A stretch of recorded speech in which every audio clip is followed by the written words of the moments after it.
966. This is the 966 episode 97. Mr. Richard Wilson. Holy mackerel! I got Hello. all my notes. I've been putting in 96. I can't keep up with it. I got to go rebat. You know, one big thing. 96. Yallah 96. Guess 96. So I have to.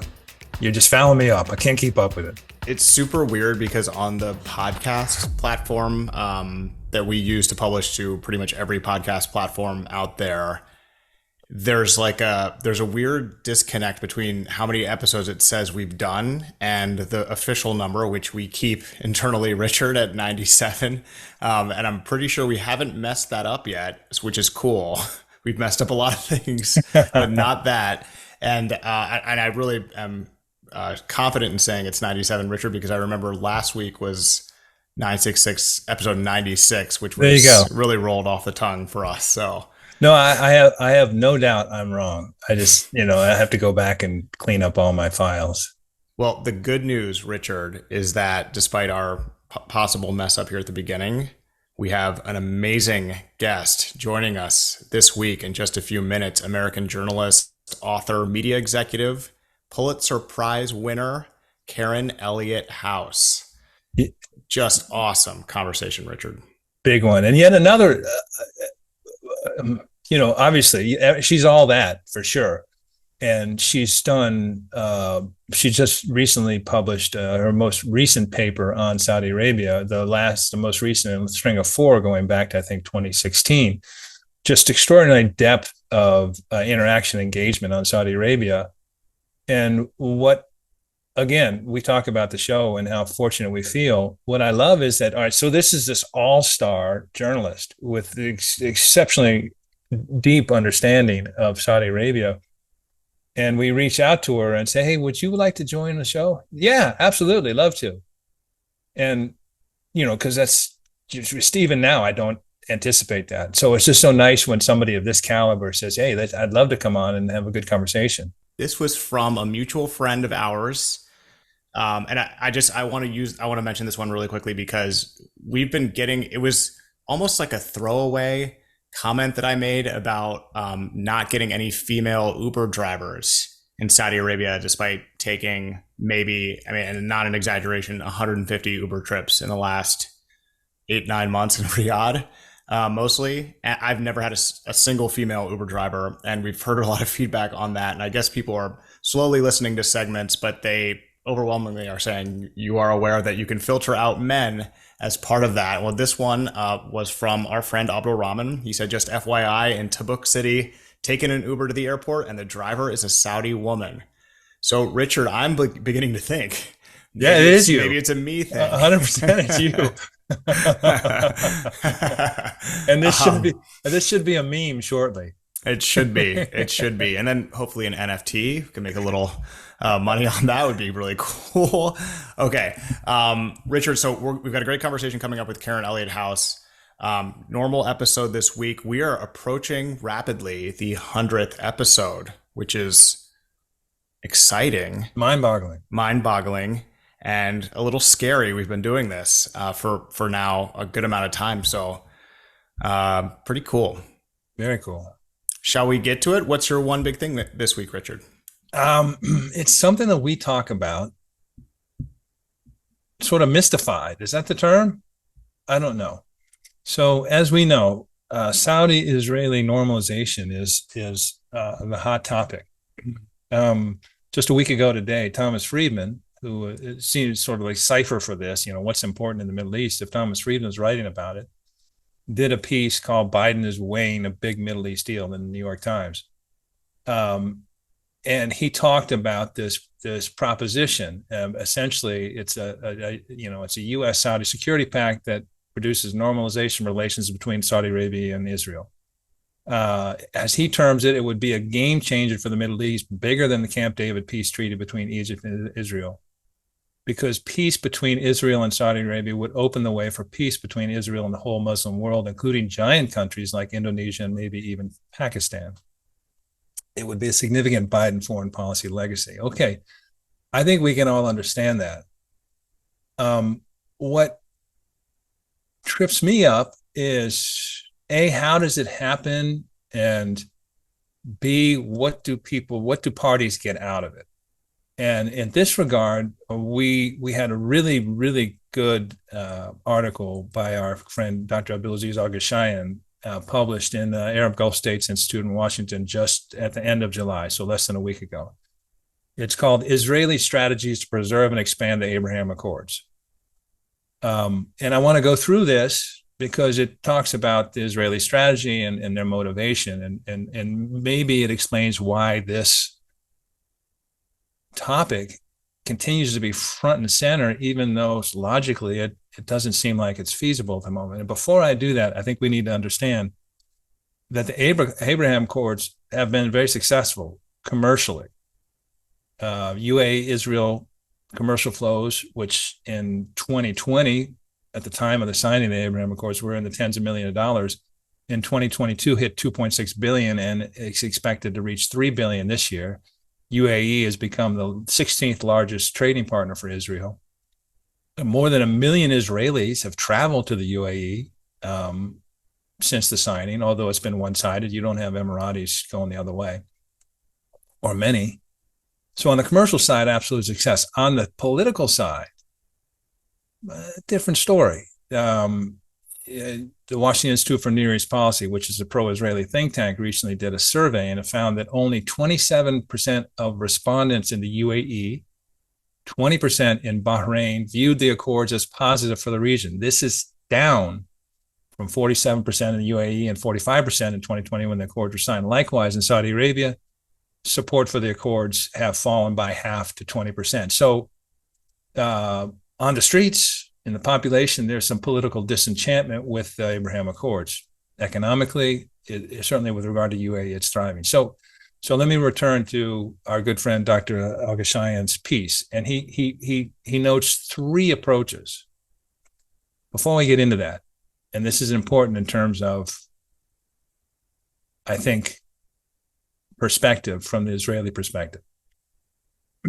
Aziz, Dr. Al Gashaian says, for Israel, the Abraham Accords were a monumental milestone. They embodied a peace for peace formula that bypasses Israeli concessions. As Israeli Prime Minister Benjamin Netanyahu said in June 2021, the quote, Abraham Accords enabled us to get out of the equation of land for peace to peace for peace, and we did not give up a span, unquote. I'm sure you know this, Lucien, but a span is a biblical term, and it's equivalent to basically 9 inches. So here we have the Israeli Prime Minister essentially saying, we got something for nothing. Mm-hmm. And part of the political disenchantment in the UAE and Bahrain is part of the agreement that they had with Israel and the Abraham Accords was that Israel would refrain from annexing further occupied territories. And we see what's going on in the occupied territories at the moment. So, I mean, again, that's not well received in Emirati or Bahraini audiences.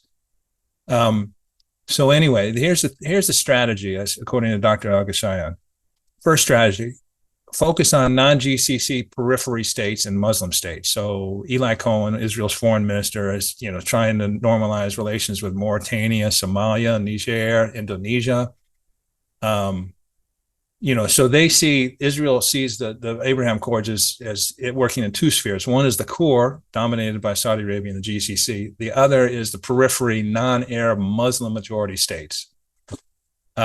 So second strategy, people-to-people contacts, tacit Israeli GCC cooperation. And we see this in things like trade with the UAE, travel of Emiratis here. We just had an announcement of a leading Israeli renewable energy, solar energy tie-up with Al Ajlan and Company, which is a Saudi firm.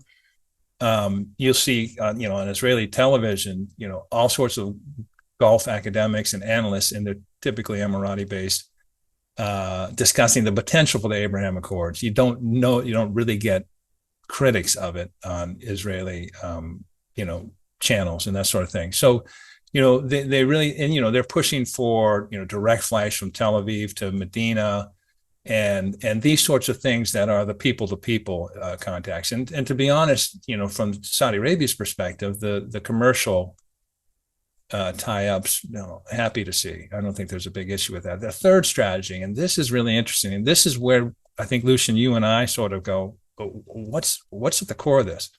Third strategy, again, according to Dr. Al-Ghashayyan's excellent piece, is constant speculation. And I'll read his note. Israeli strategy for keeping the Abraham Accords alive is inducing strategic speculation. Israeli officials and others do so by suggesting that more official cooperation or quote unquote breakthroughs with Gulf states are on the horizon. In turn, such speculation can be politicized or even framed to inaccurately portray the Abraham Accords as vibrant and expanding. While business between the countries has continued, the Abraham Accords have become increasingly unpopular in the Gulf states, and doubts over the merits of the Abraham Accords as a framework for regional peace have also increased. So we see this. We're deep in the news from the region every day. And, Eli Cohen, again, the Israeli foreign minister, just this week said Israel is the closest it has ever been to a peace agreement with Saudi Arabia, adding that he expected a deal to be announced by next March. Also in the article is, but members of Israel's government far-right coalition have rejected concessions towards Palestinians as part of an agreement. So again, my confusion. It's apparent what Israel will gain such a deal, especially in the deal that they envision, which is not giving up anything for normalization with Saudi Arabia, which would be a tremendous coup. All right. So they're happy to throw out all this speculation and claim things are moving along, maybe inaccurately so.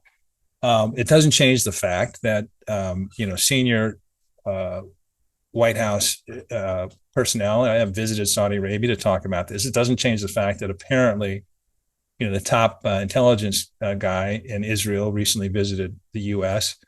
But again, we don't know. In the readout of that Jake Sullivan visit to Saudi Arabia, they didn't mention this.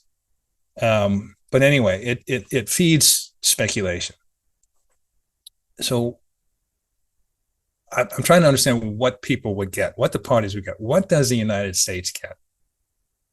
And a large part of the argument, as far as I can tell, is that such a deal would counter China's growing influence in Saudi Arabia and initiate a new era of U.S. Saudi relations. Sort of a corollary of this, but maybe it shouldn't be a corollary, but it seems to be. Some believe it would strongly contribute to achieving a two-state solution for Israel and Palestine, or more realistically, a stop to Israeli annexation of occupied territories.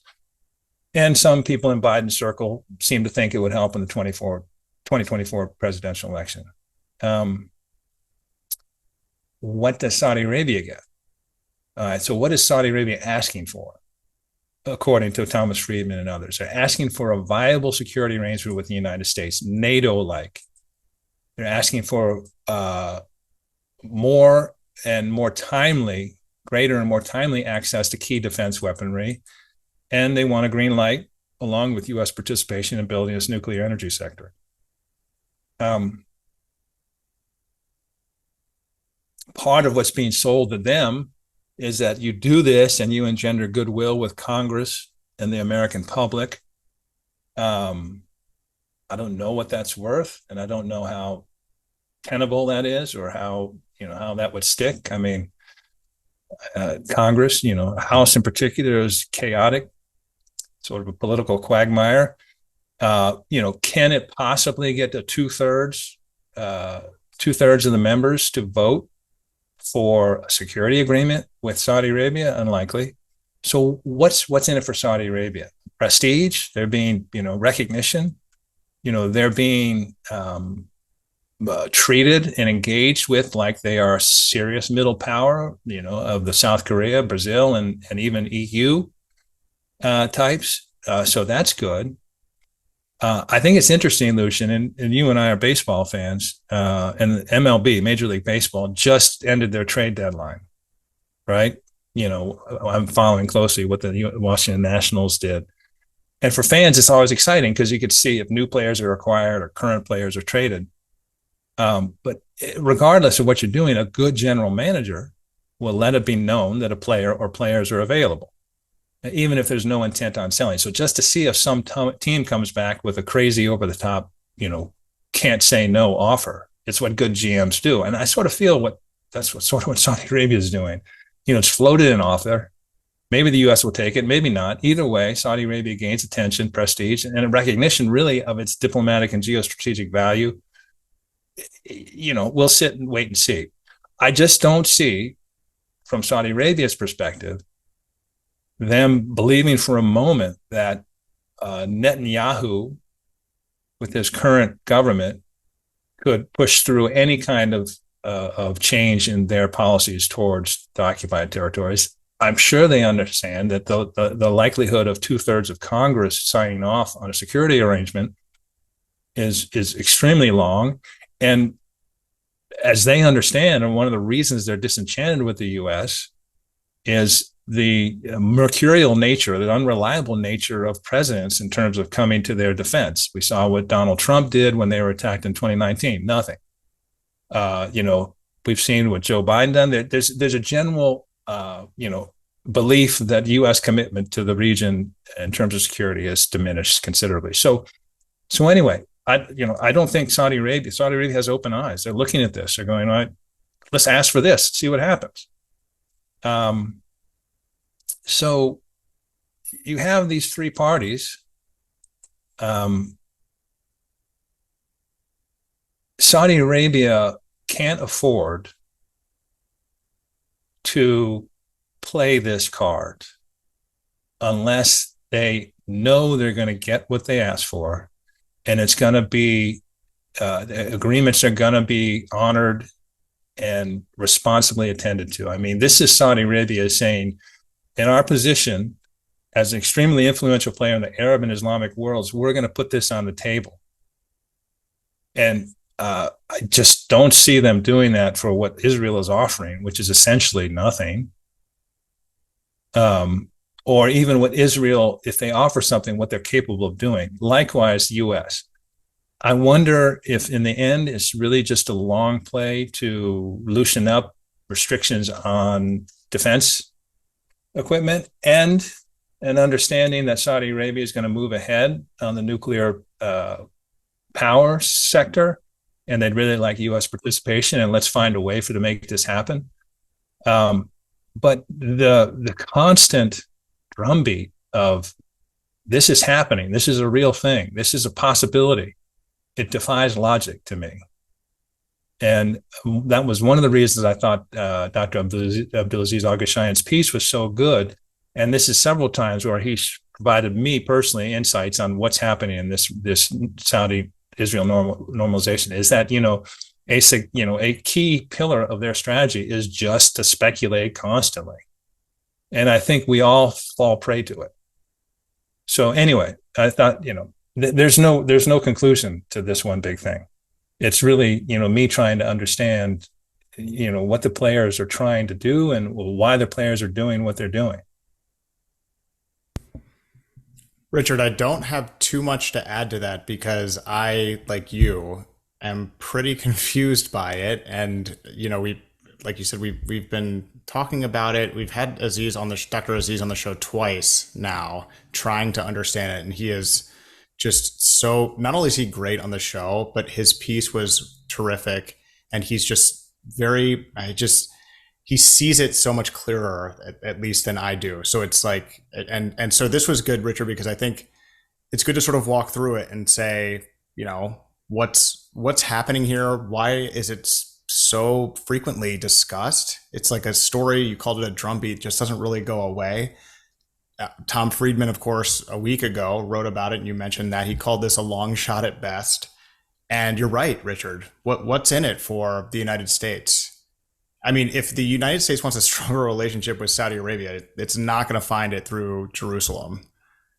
There are many other ways to do it. We've had Bilal Saab on the show talking about how you can strengthen U.S. Saudi defense cooperation. There are ways to do that. But brokering a deal between Saudi Arabia and Israel doesn't seem like all of a sudden the U.S. has significantly more clout in the region and can now take on China. Just to me, that doesn't add up anyway. what's in it for Saudi Arabia? I think that's another great point that you made. A lot less than there was 5 or 6 months ago when it normalized relations with Iran. Um, I mean, that doesn't necessarily mean that they're best buddies, but there's a lot less pressure there. There's not as much tailwind behind the drive to have an anti-Iran axis. I just, I agree with you. I don't see this happening. Of course, I said that it was very unlikely that Saudi Arabia and Iran's deal would stick, and maybe it won't. But just didn't seem like this. Just doesn't seem like there's anything here. And, I Well, mean, it's easy to say, of course, what Israel would get, yeah. but I think Saudi Arabia, if they're playing this correctly, and we can't really know, but they should stick with their 2002 King Abdullah peace initiative and just say, this is what we presented then. This is what we think is fair now.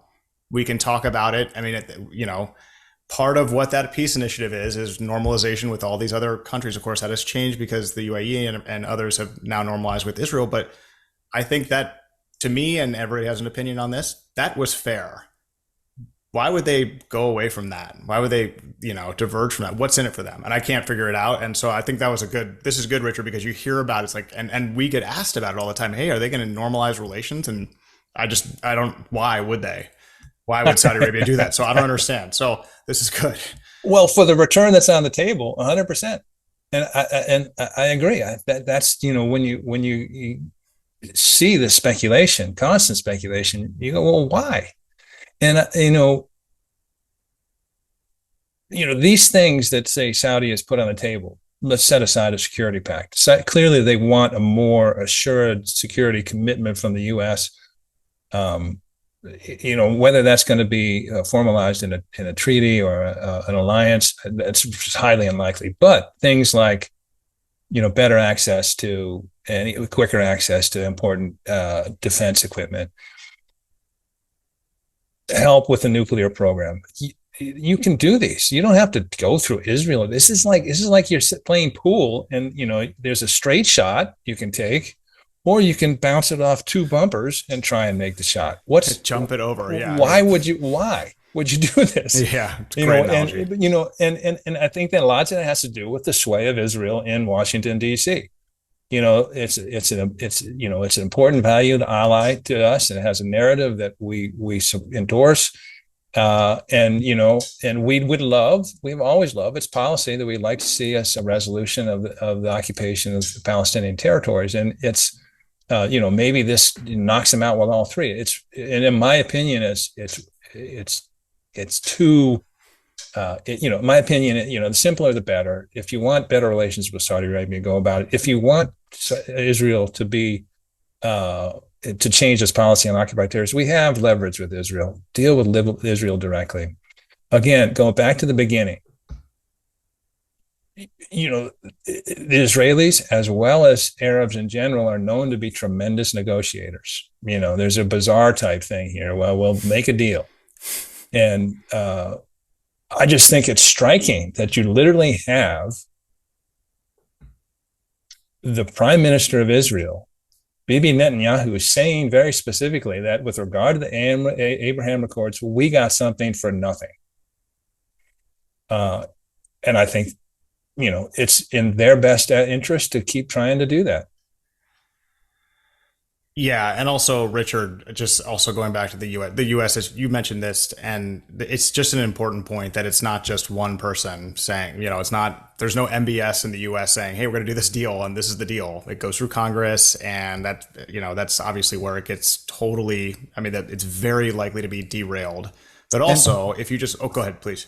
No. But and by the way, it's Barbara Leaf. I mean, it's the State Department. Joe Biden himself said this is a long shot, and some of this is laughable. I mean, this is there's some of the stuff, and Barbara Leaf in particular said, some of the stuff coming out of Israel is just way over the top. So there's a recognition of it, but it doesn't stop. Yeah.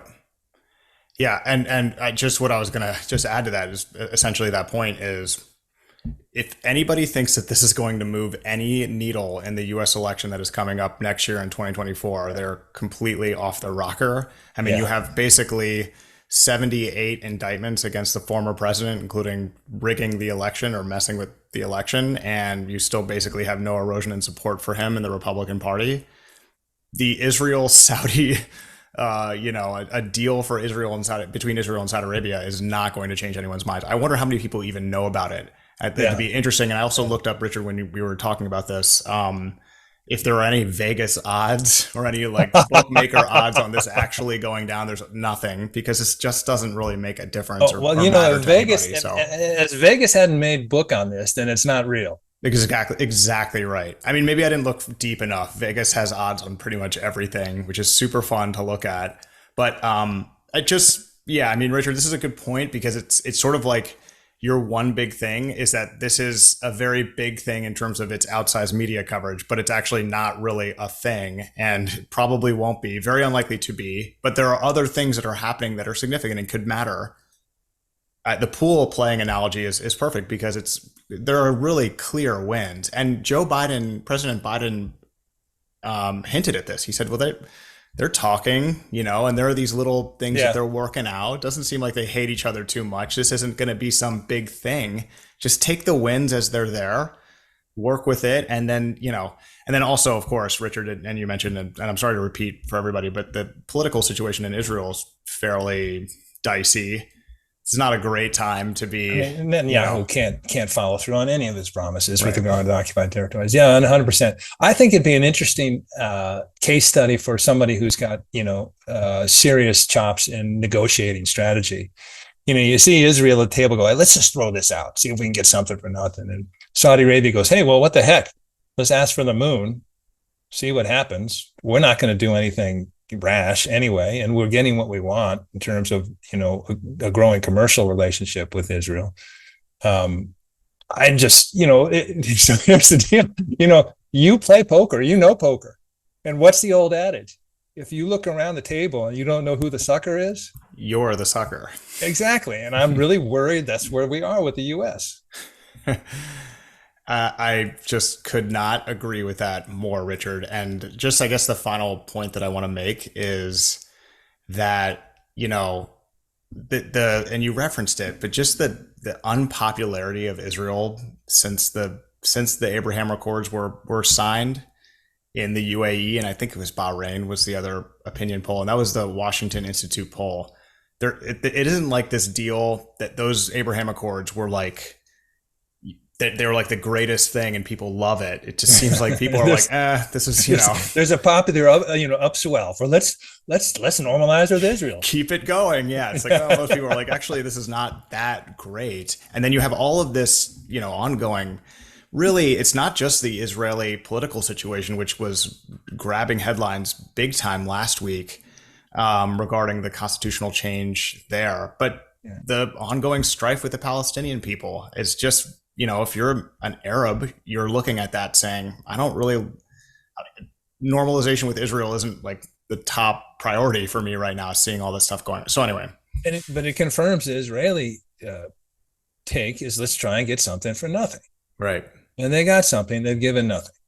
Right. It's clear what they want out of this, but yeah, exactly. And of course, everybody wants a defense pact with the United States. Ukraine wants one really badly. They want to be in NATO so badly because it's clear what that means. The world's most powerful military by far, one that has been weakened, unfortunately, a little bit in terms of public sentiment behind using it as a force for good because of the wars in Iraq and Afghanistan, but it is still preponderant. And any state should want to be our ally and have a mutual defense pact. Why wouldn't anyone want that? So of course people want that, and Saudi Arabia wants that. But if you're trying to be objective and you put yourself in the position of a U.S. senator from any state and are weighing this, and you think about it and you're like, so if Iran attacks Saudi Arabia, we're at war with Iran? Anyway, so Richard, really good. I love these because I literally, when I said I'm going to do one big thing on this, mostly because I don't get it. What am I missing? And then when we were talking before this, I was saying, I don't know where I am on this. It's just so much fun to have the conversation. This is great. This is great.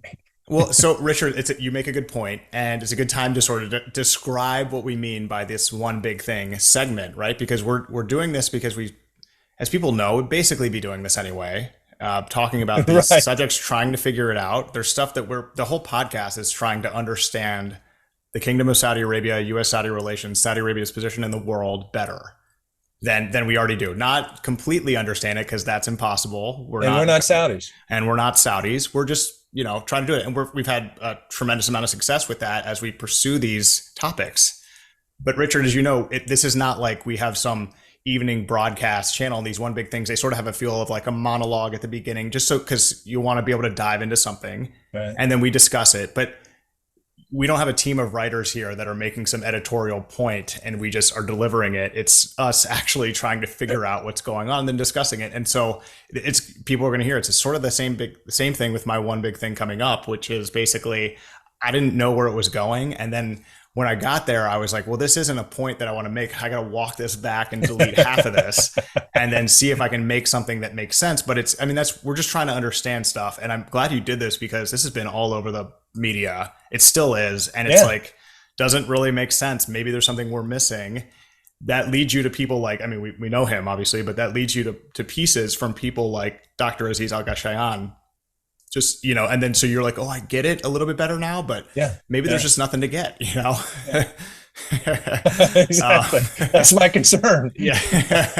So it's good that people know that because we're on a journey here, but there is no guaranteed come along paradise. with us. Yeah. So with that as a a foundation, Richard, my one big thing this week, Saudi Arabia's economy and a little update on where the kingdom is now. This podcast, Richard, is now old enough, it's 97 episodes in, to have covered and discussed the kingdom's economy when it was in a different place than it is right now. And I think, Richard, when you're discussing a country, and the focus for this podcast, the 966, obviously Saudi Arabia, there's a lot to talk about. You can talk about the economy, society, culture, and sports. We do cover it all. But I think if you know one thing about Saudi Arabia from listening to this podcast, or just pretty much in general, or that if you should know one thing about Saudi Arabia, it is that it is in the middle of a total economic transformation of the economy away from oil. And that's really what is behind pretty much everything: sports, cultural changes. It's Vision 2030, and they're trying to change the entire economy from being completely, pretty much completely dependent on oil to not. And that's really it. It's as simple as that.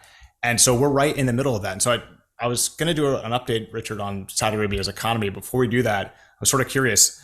We're talking about Vision 2030, launched in 2016, April 25th, 2016. So we're 7 years and 3 months into it, and it's a 14-year plan. It's not going to be completely done by 2030. Many things will be completed or realized after 2030, but 2030 is the way in, Richard, when they're like, all right, how do we do? Let's take a look at this. That's a 14-year plan. We're 7 years and 3 months into it. We're just past halftime. We're in the second half of it. And so I was thinking, how is it doing? How do you even evaluate it? We can't, because we're going to wait till 2030. But you can see if things are happening and if things are trending in the right direction. So that's just, I feel like that's sort of like, and Richard, this is the fork in the road where I started going down on that. And I say, wait, I was going to talk about the economy like in July 2023. So I'll veer back in that direction.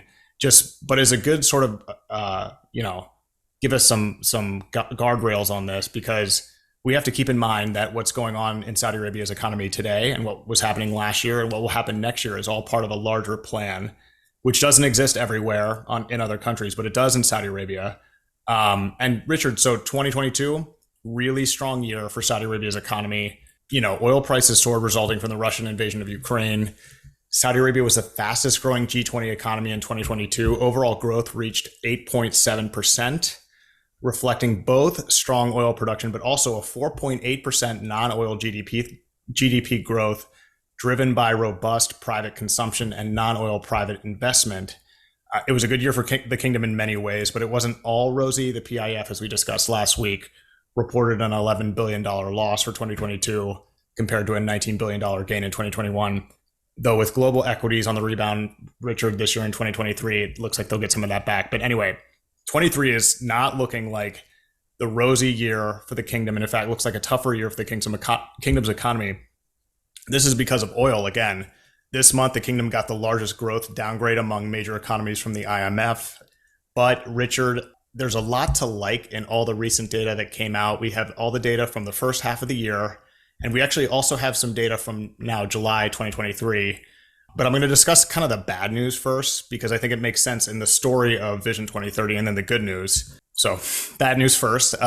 Latest data show that Saudi Arabia has now entered a technical recession.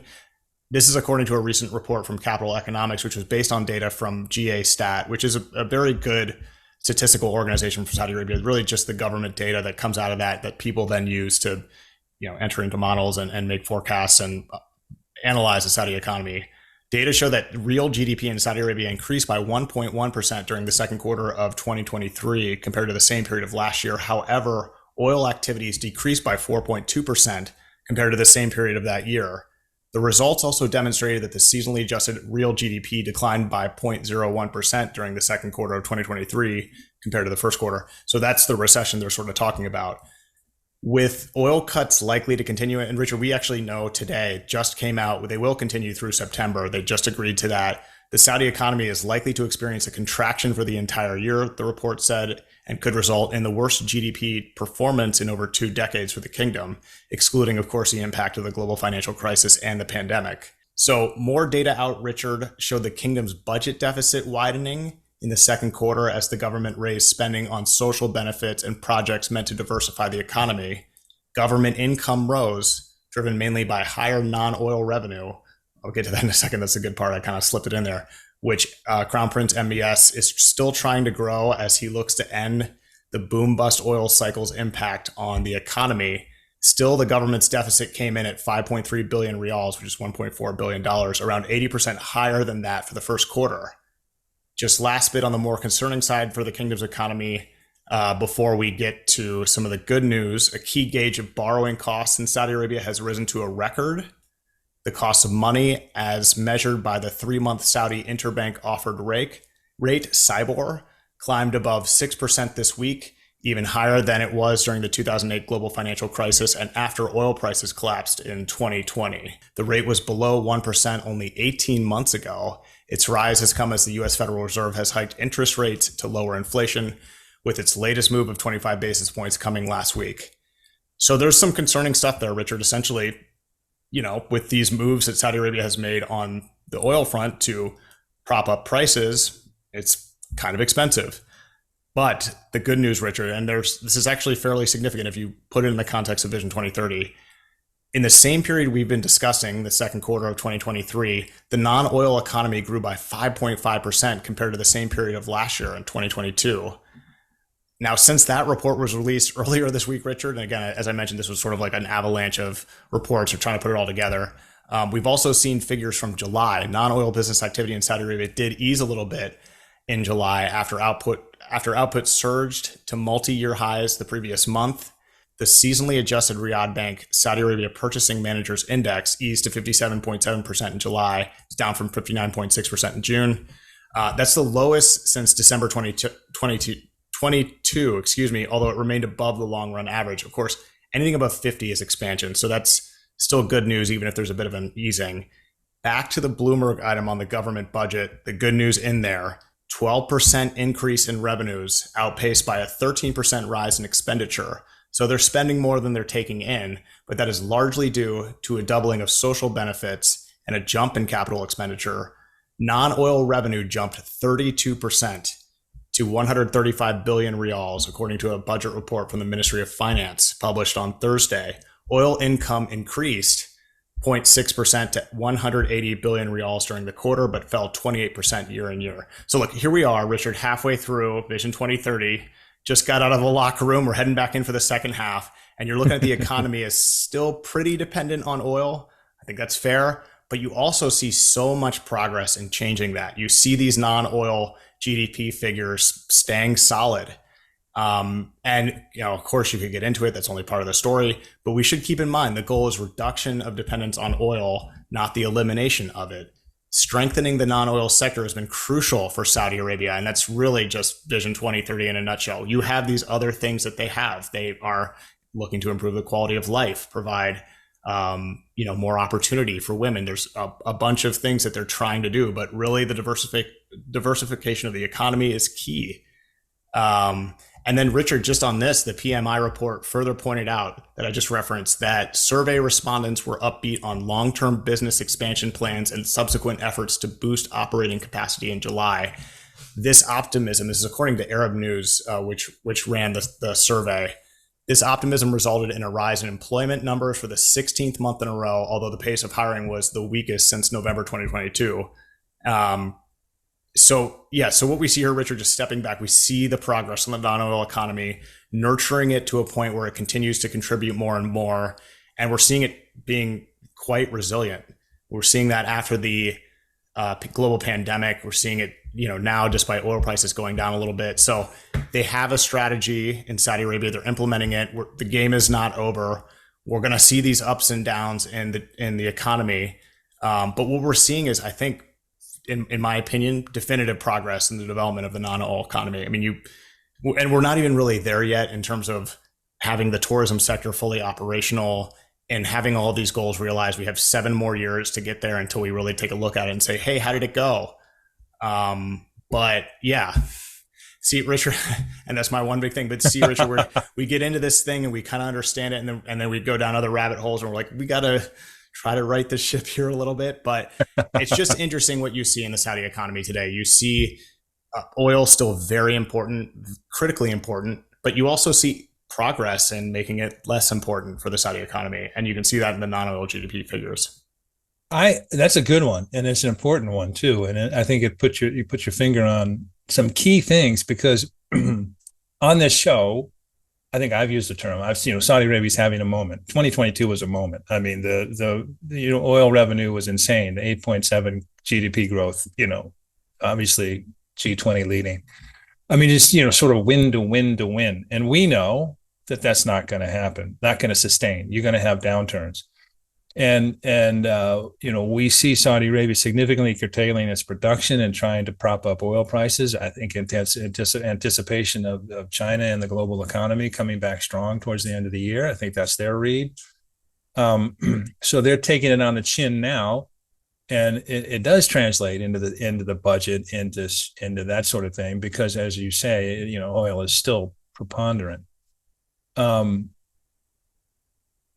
How the dynamism of the non-oil sector is really encouraging, and you're exactly right. When one of the main pillars of Vision 2030 is thriving economy, and a big aspect of that is the non-oil economy and diversification. So it's good to see that continue, even though oil revenues are down. I also think you talked about a strategy, and one of the things Saudi Arabia has done better under Vision 2030 is become more transparent in terms of its budget and its intended spending. And I think that really, in terms of messaging and sentiment, is critical in times like this, where, okay, we got, general revenue is down, we're running a deficit, but the government has made it clear we're still heavily investing in capital expenditure and infrastructure and these giga projects. I mean, they're still investing strongly. They're maintaining it. I hope, and I'm sure that, I don't know what the commitment is, but let's say, oil continues to sputter. It's not sputtering. It's about mid-80s right now, but, falls down or whatever. It doesn't recover as projected. Will Saudi Arabia continue to deficit spend in order to support the private sector? Because really, the private sector still relies on it considerably. I mean, Saudi Arabia is trying to improve the private sector through a number of things: regulatory reform, private investment, PIF, and government spending is a tremendously important engine in the private sector. Buying into key sectors and promoting sectors they think we're gonna, should be, looking to privatize, looking to invest and then privatize. So I mean, the government, needs to keep spending for the non-oil economy to keep growing, and it's committed to doing that. And we'll see again if this goes on in terms of overall revenues to the state, if they continue to do that or if they pull back. and what the sentiment on all this will be. But this is exactly what we've talked about when we say Saudi Arabia is having a moment. The test is not when you're in the moment. The test is when the moment's gone. And I personally think they're going to stay the course, keep investing. You mentioned an important thing, and that's the cost of money. And even when Saudi Arabia didn't have huge revenues, they could get bonds and loans for cheap because the cost of money was not high. When you're paying debt or you're looking out for new funds and the cost of money is what it is now, that's a disincentive. So it'll be interesting to see what their options and the options they take. Maybe they won't go to the markets for money, but they'll just keep spending down and run a budget deficit. But again, these decisions are critical, and as you point out, we're halfway between here and 2016 and 2030. And a lot of what happens right now, a lot of what happens in the next 6 to 12 months will determine where they are in 2030. If they can get through this, keep the momentum, keep the non-oil and diversification sectors of their economy growing and optimistic, willing to invest, confidence level high, then that's a big win. And you made me laugh when you said bad news, good news. My middle son, Sam, always, when he comes to me, says, Dad, I've got good news and bad news. Which do you want to hear first? And he knows I always want to hear the bad news first because you want to finish on the good news. Of course, yeah. But yes, I like your sequencing. We do the same thing at the Wilson household too. Well, it's interesting because we just discussed this, Richard. It's a mixed picture, but the good news is really the more important news in the long run. And the other thing that's interesting, Richard, about this is all because of a Saudi strategy on propping up oil prices, as we both mentioned and discussed. It looks like some are predicting for their strategy to work. For example, Goldman Sachs saying that demand will reach an all-time high. Some shale, I saw some shale CEOs in the U.S. predicting that it'll be sustained at about $100 a barrel, at least on the West Texas Intermediate next year. So look, I mean, and I actually don't know how this works. Like if Saudi Arabia were to say, actually, you know what, we changed our mind, we're going to pump 12 million barrels a day and flood the market, would they make less money overall if the price goes down? Like it all depends on how many you're selling and what the price is per barrel, right?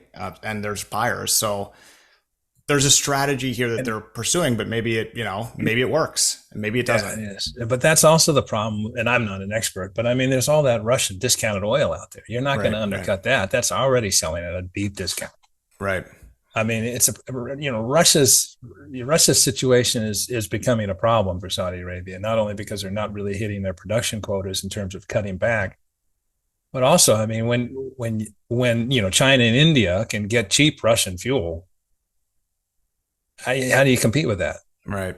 Right. And Saudi Arabia is importing a lot of Russian fuel itself as well to meet its own domestic needs. So anyway, interesting kind of look at the Saudi economy. Richard, last year it was just full steam ahead, and that was a moment. They're still kind of having a moment in a lot of respects, but it's when times are really good and times are really bad that you sort of learn about where you are and who you are. And I think Saudi Arabia has not adjusted, other than modifying for the better some of the targets and KPIs of Vision 2030 to be more realistic and more impactful. But the overall vision is exactly as it was in 2016, and it should stay that way until 2030, and then you reevaluate. But anyway, Richard, this is just, it's super interesting. So, we look at the leaders. These are moments, there are moments, periods, eras, whatever, that bind people to its government. And by that, I mean, either, they become less confident or more confident. The regimes, the Saudi government's performance during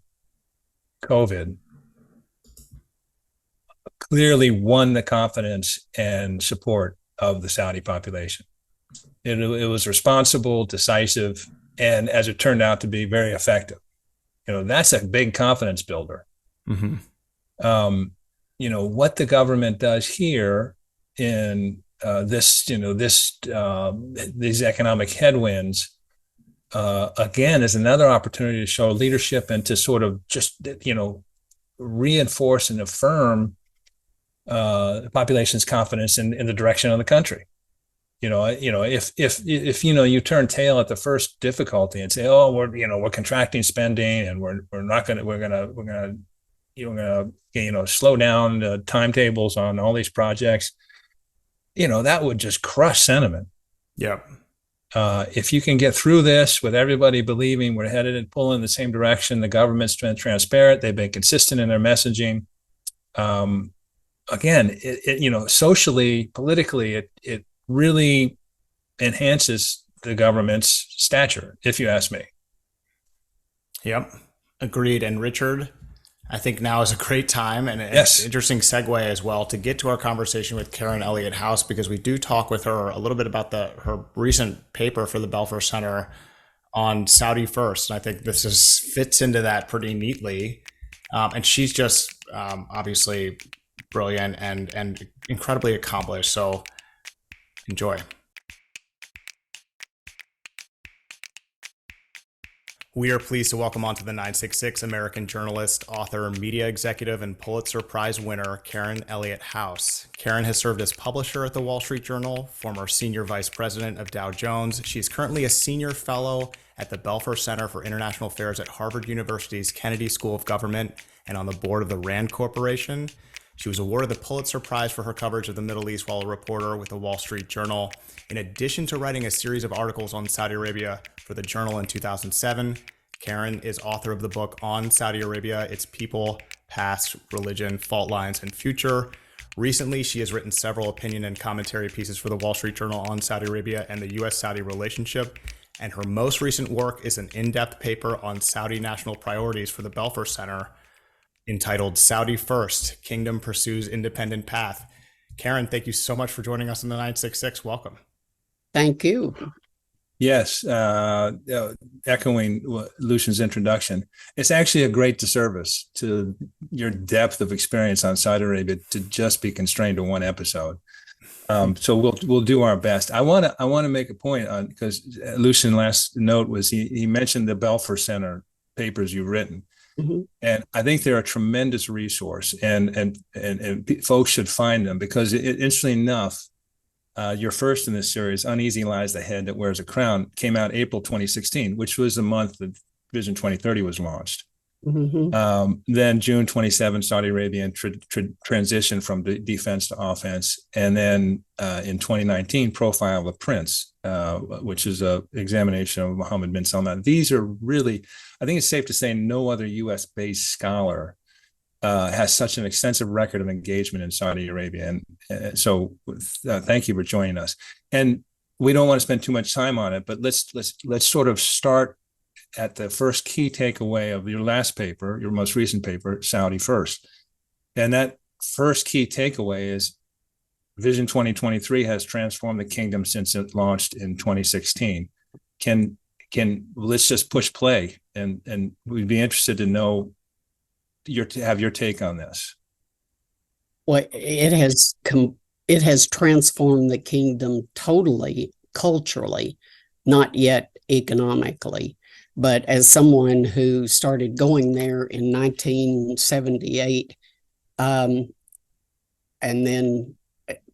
didn't wear an abaya because you could walk around, as the Crown Prince says, it was a normal country, not like America, but I went around in a skirt that came to my knees and a long sleeve blouse. And then came the religiosity period after the fall of the Shah in Iran, and I donned my black abaya like everyone else. I didn't cover my head unless ordered to by the religious police or a judge, both of which happened to me. But from all of that, from women being not seen and not heard, they are now seen, heard, working, driving, being completely productive, critical employees of the state. They are, I believe, the people who will change the economy over time. And that's actually one of the things. It actually comes out of your 2019 piece, Profile of Prince. One of the sections was, amid sweeping social change, women are the winners. Mhm. Can you expand on that? Because, and as you say, you just suggested they'll be the drivers of change. Yeah, well, he says I something to the effect of I support Saudi Arabia, and half of Saudi Arabia is women, so I support women. I mean, he views them as full citizens in the enterprise of transforming the country and its economy.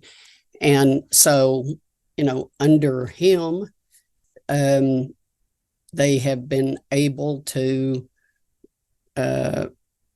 as time has gone by from these 6 years that he's been in charge, you see more and more women without black abayas. I mean, abayas are now a fashion statement, not a religious, Yes. wrapping. So you see women in beautiful, stylish pastel colors, which would have landed you in the religious police headquarters 10 years ago. But it's not just that they can dress the way they want to. They are now allowed to travel, to exit the country without their husband or any other male approval. And in the past, if a woman tried to exit the country, the passport control people notified the man. Even if he had already approved, he got notified because they didn't want a single woman to escape her husband or father's total control. So it's the liberation. And then obviously, as a woman told me in 2018, when women began to drive, being able to drive is not just about driving a car, it's about freedom of choice. And the interesting thing to me in Saudi Arabia is that women did not, unlike, I'm old enough to have been part of the cutting edge of women, entering the workforce in the U.S. big time in the 70s. There was no Gloria Steinem and there was no bra burning in Saudi Arabia. Women just simply, once the prince offered the opportunities, stepped up and took them because they were actually prepared educationally. In the years when the kingdom was so consumed with religiosity, men studied Islam they were forced to study it in elementary school and high school and after school, and many of them studied it in universities. So they had no useful skill. And they went to work for the government, lifetime employment with a degree in Islamic studies, which qualified you for nothing unless you were going to go on and become a true Islamic scholar. So women had to study something. They weren't allowed to, become Islamic scholars because they were women. So they had skills. And when given the opportunity, they were able to take the jobs and run with them. And every man you talk to in the kingdom these days, whether government or business, says they would rather hire women because not only are they better educated, they're much more motivated. We've discussed on this show the very marked diplomatic difference in Saudi Arabia and Mohammed bin Salman since January 2021, which is the Yallah Declaration, and essentially a sort of a changing time where diplomacy seemed to be one way before that and considerably different after that. This paper that you've written, Saudi First, is based on 4 trips to Saudi Arabia in October 2019, October 2021, March 2022, and March 2023. So you're very current. And it is entitled Saudi First for a reason. And if I can, we'll take a quote from it, because by the way, I can't recommend this paper enough. I mean, it's so much good commentary and analysis in it. But the quote, what you say, on the author's latest visit to Saudi Arabia, so it was sort of in March 2023, Mhm. and meetings with most senior leadership, is that the Crown Prince doesn't much care what American naysayers think. He is laser focused on one thing: building an economically powerful nation that he believes in a few decades could catapult into the top 10 economies in the world. So can you elaborate on the Saudi First title? Saudi First, I believe, in the kingdom means focusing on what's in Saudi Arabia's interest, not the U.S. interest, not anyone else's interest. So after decades of Saudi Arabia largely seeking to accommodate American presidents, I mean, there were lots of tensions before Joe Biden called them a pariah, but they saw themselves as trusting largely the U.S. to protect them and needing the U.S. to protect them.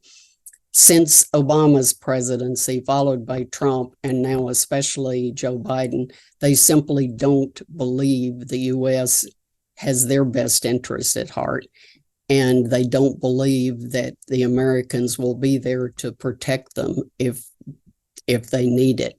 So it is the reason I believe that they have reached out and tried to improve their relationship with Iran, why they have definitely reached out to China. I mean, China is their biggest market for their oil sales, but it's not just that. They see China as a useful shield and partner. It's not as useful, obviously, as they wish, because the Chinese sell arms to the Iranians. And when the Saudis complain about it, the Chinese just say, we'll sell you anything you want. Well, of course, they don't want more weaponry necessarily all over the Middle East. They would like peace, because for Prince Mohammed, he is almost certainly going to be king when his very elderly father dies, and he's 37 now. He can rule for another half century. So unlike all previous Saudi rulers, he can't just kick the can down the road and, not really care whether what he says and does produces any results, because he's going to be there to be held accountable when the results come or don't come. And the main result he's going to get measured on is the economic transformation. There's lots of time to do it, because oil is definitely going to continue to be used by the world far beyond the date the Greens wish it would end. But he's got to take the steps that truly create a sustainable economy without oil revenue. I mean, if you look at the Saudi U.S. report that you put out daily today, it talks about the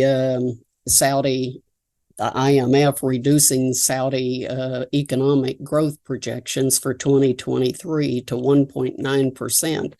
That's versus 8.7% last year. And the reason they cite for that is the Saudis have cut oil production to try to prop up the price. So oil prices have a huge impact on their economic growth still, and that's one of the things he's trying to transit from. So again, Saudi First is him looking after reforming the economy and protecting the trillions of dollars they're spending on that from being blown up by Iran or any other potential enemy. I mean, it's a nightmarish job. I don't envy him I don't know how he sleeps at night, actually, if you think about living in such a nasty neighborhood and investing. It's, like somebody in a bad neighborhood in America building a $50 million, $50 billion house, and, knowing that somebody could torch it one night. It's a difficult thing to put your mind around. It doesn't seem to bother him, but it would me. I'm sure it weighs on his mind. And by the way, you talk about the urgency that the Crown Prince feels, and many in Saudi Arabia. I think the profile of a prince was a very interesting paper on trying to understanding sort of the what went into making Mohammed bin Salman, and why he is sort of on a mission in a hurry. It's an interesting read. I also think it's fascinating as you mentioned that, because one of the curious things to us, I think, watching Saudi Arabia and looking at it every day, sort of on a granular level, is the diplomacy is Saudi first, but it's also very regionally attuned. Recognizing what you just talked about is basically we need to pull the whole region along, because instability surrounding us threatens us. And I think it's interesting in their foreign aid now, whereas before it was sort of, open-handed largesse, and, here, give it to, a figure or whomever, now is tied increasingly to real serious economic reform, because they want to see these neighboring countries not, just collapse into instability. I think that's probably a reason why they have brought Syria back into the Arab League. But speaking of Saudi first, really interesting and very sort of bald comment as you make in the paper is very simple. It says disputes are not new. What is new is the way they are being handled. Mm-hmm. Yeah, as I said earlier, there have been tensions in the U.S. Saudi relationship since the beginning. I mean, when Franklin Roosevelt went there and met with Ibn Saud, Ibn Saud's big message to him was, don't give the Jews Palestine. Roosevelt came home and died, and his vice president became president and supported the Jewish state in Palestine. That was obviously a source of tension in the U.S.-Saudi relationship. The clear high point of the relationship was when the U.S. sent 500,000 troops to Saudi Arabia in 1990 to protect its oil from Saddam Hussein, who had already invaded Kuwait and had ambitions to invade Saudi Arabia. But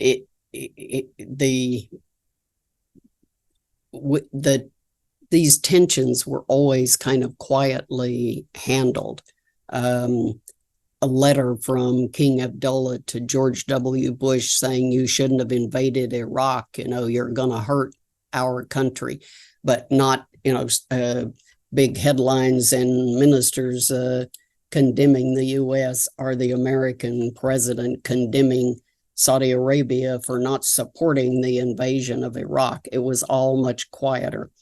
And now Biden has taken the decibel level to a vast high with all of the talk about pariah. And of course, he then wound up having to, if you will, eat his own words and go humbly there seeking more oil to help the Democrats during the 2022 election. And the Crown Prince just said no. What does Riyadh want with the relationship? If, as you say, they have serious doubts about America's willingness to come to Saudi Arabia's aid in time of crisis. And you pointed out, you referenced Obama, and I think you're talking about the 2012 Syrian chemical weapons use. And then, of course, in 2019, when the Iranians hit some key energy processing facilities. What do the Saudis want now? I mean, what they want is a real security relationship with the United States. They just don't think they can get it.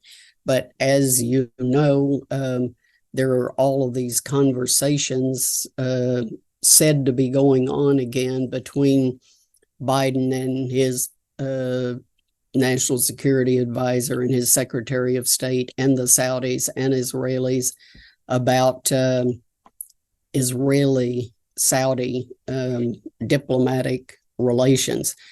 All of the relations between Israel and an Arab country have basically been bought by America. When the Egyptian-Israeli peace was done, we paid Egypt, and we then also gave money to Israel, and the same when the Jordanians signed a peace. So what the Saudis are basically saying, they don't really want our money. What they're saying is, we need you to sign a real security commitment to Saudi Arabia.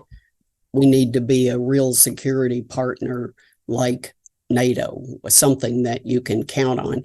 And we need certainty of arms shipments, because the Congress changes from year to year, and one Congress is what sells them something and the other one withholds it. And they are just saying we can't run because they're trying to make their own military much more useful. The Saudi military has traditionally been just an employment service. People have a job in the military. They're not really expected to have to do anything. That's a bit harsh on my part, but that's fundamentally accurate. And now MBS and his brother, who's the defense minister, want a military that actually can function. So they need reliable arms. Right now, they're extremely dependent on the U.S. because most everything they have is American made.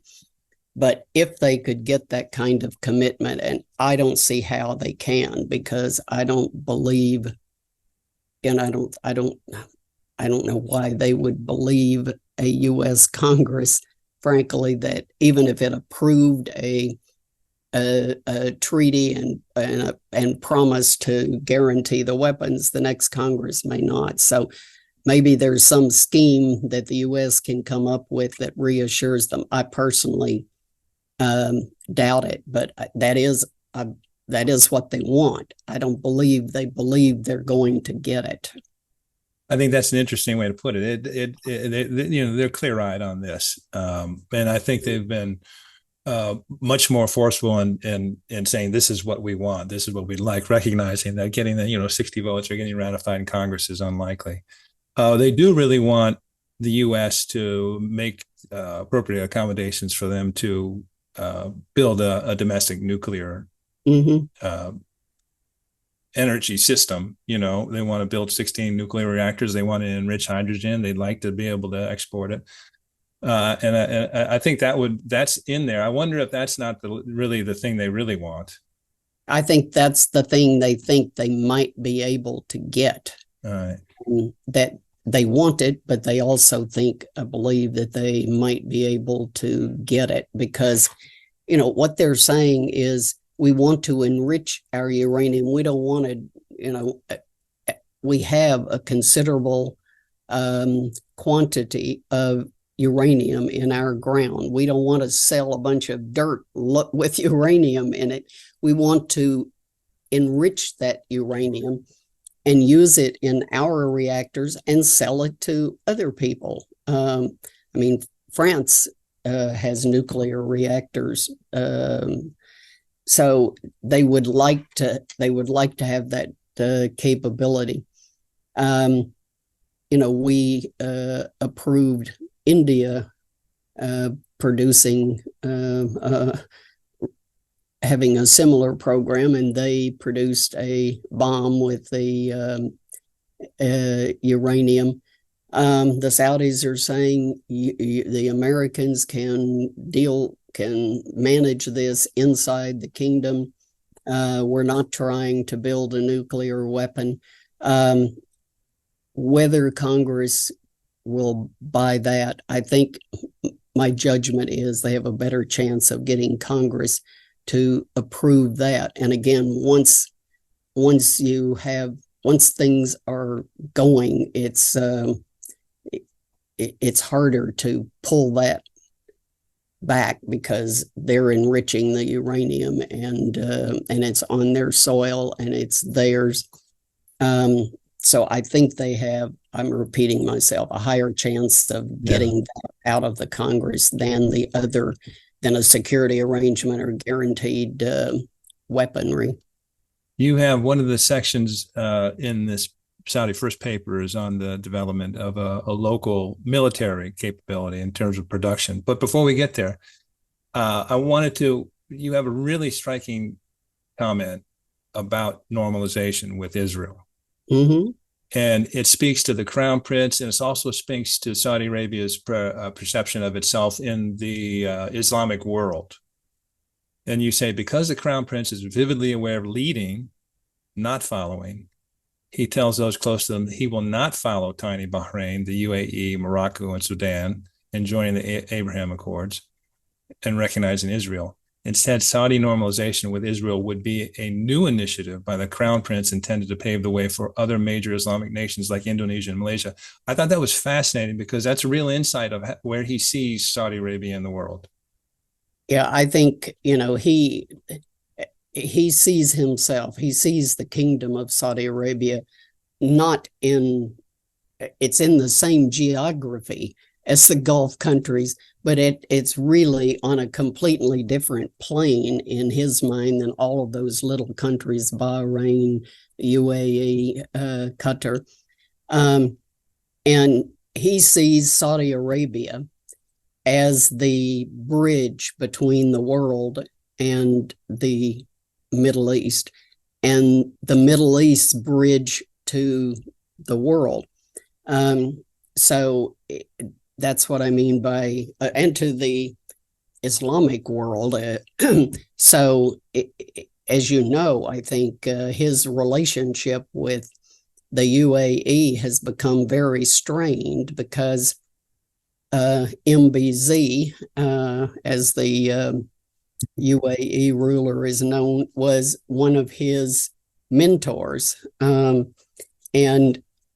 MBZ now sees his pupil outdoing him in many things, and not willing to follow, but expecting to lead.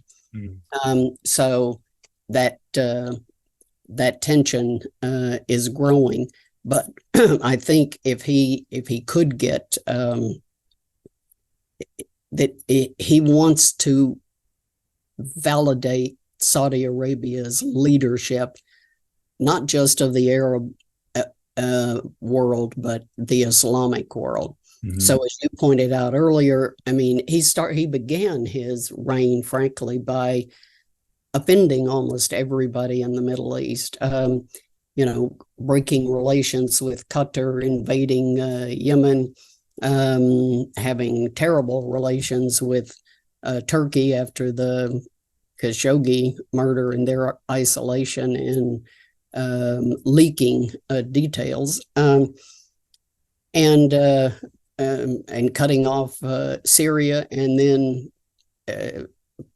forcing the Lebanese prime minister to retire. And now he is doing the opposite. I mean, on everything, they've restored relations with Qatar. They've added Syria back into the Arab League, improved things a bit with Lebanon. But, he's very much trying to calm down the region, improve things with Iran. And I find it ironic that actually now his greatest tension in some ways is with the UAE, because of the competition between the UAE and Saudi Arabia for tourism, for sports events, for everything. Yeah, that is very interesting. You mentioned one of the sections in Saudi first is on essentially military capability and competence, and you point out that Saudi Arabia has the third largest defense budget in the world, yet its military capability is ranked 22nd by Global Firepower, an independent group. Iran, which spends, as you say, less than half, is ranked 17th.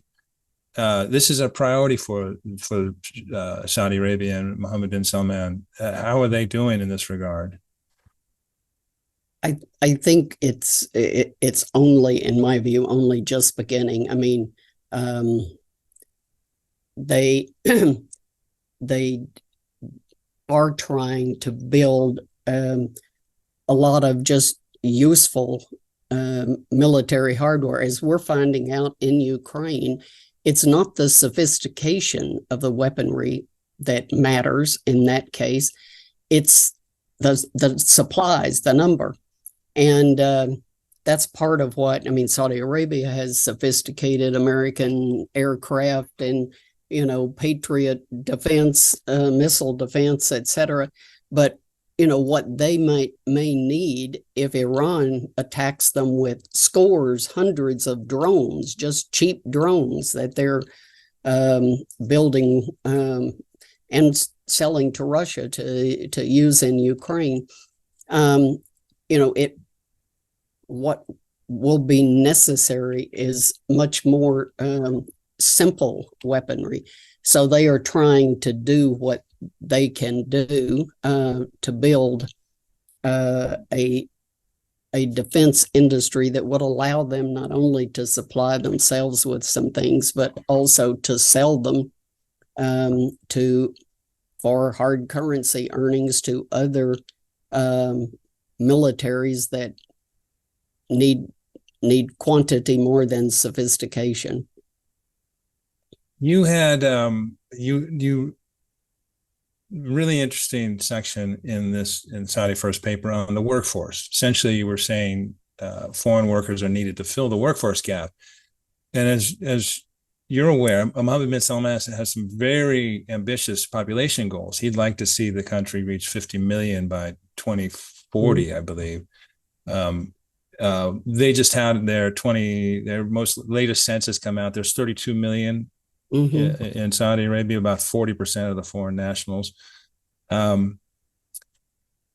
If I can make one more connection and plug the Susterg Review, one of the articles we cited today was that Saudi Arabia is one of the most attractive places for expats looking for jobs because the pay is so high, because they're trying to attract so many. But you say the foreign workers are going to be needed to reach their goals. Can you expand on that a little? Well, they simply don't have the educated population.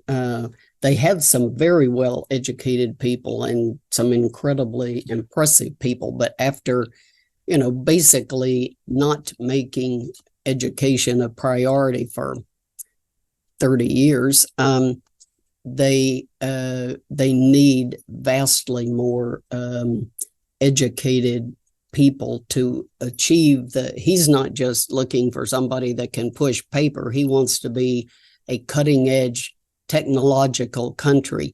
Those kind of people don't exist without some educational preparation. And I mean, there are some in Saudi Arabia. I know a woman with a PhD in artificial intelligence from Columbia University.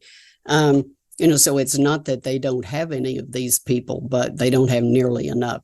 So they need a lot of highly educated expats. Many of the expats, as you know, who are in the country are, as I believe the survey you cited there, are from Pakistan, India, Bangladesh. They are more low wage workers, and he needs the high wage, sophisticated, educated workers. And while that survey you cited talks about the high wages, they have not had the success they need in attracting those people. And one of the things that interests me is, whether the country is vastly freer now.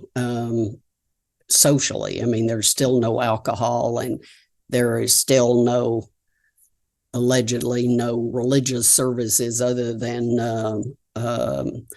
mosques, although I've been to a religious service in a Christian service in Saudi Arabia.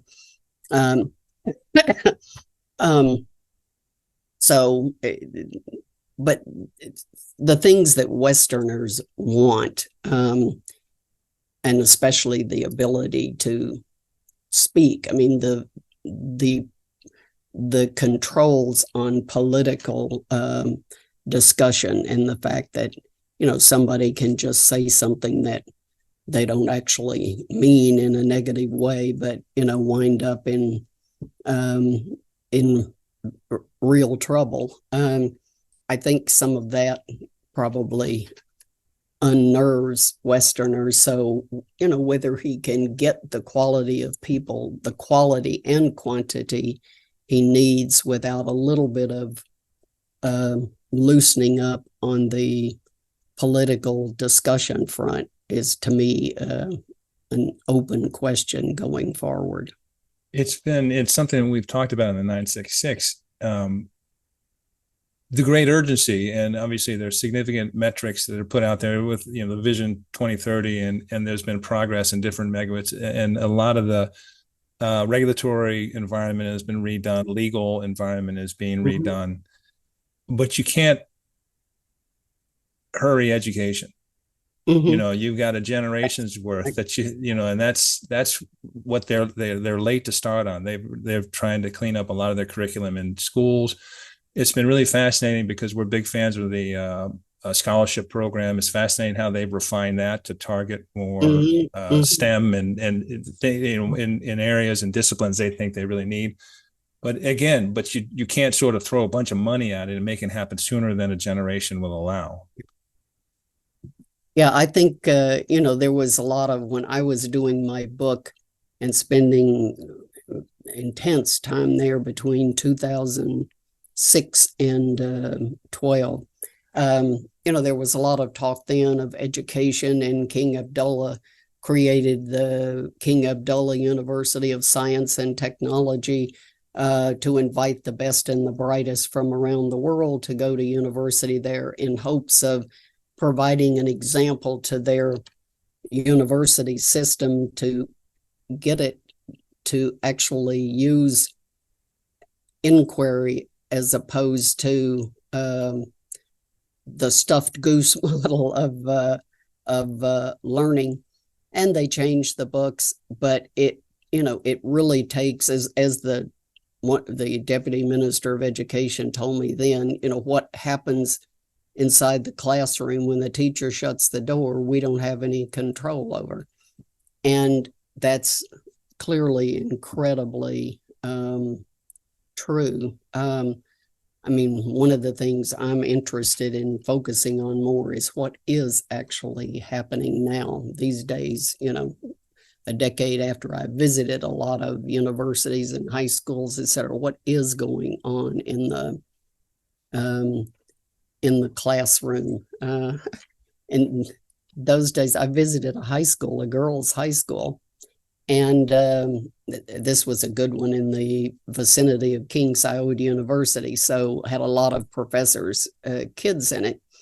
And the class had been given an assignment to do a presentation about having a meal. So these three girls got up in front of the class, and they were reading from their transcript. And one of them said, "And when you serve wine, put the glass on." And they'd obviously read this on the internet or in some book. And then I looked at the superintendent, and she looked at me, and, because hearing them talk about serving wine, and the English teacher, who was the teacher in the class, looked at both of us like, they're speaking great English. What am I supposed to do? I mean, it was a really funny moment. One of those things if you don't go in the classroom, you don't see that kind of thing.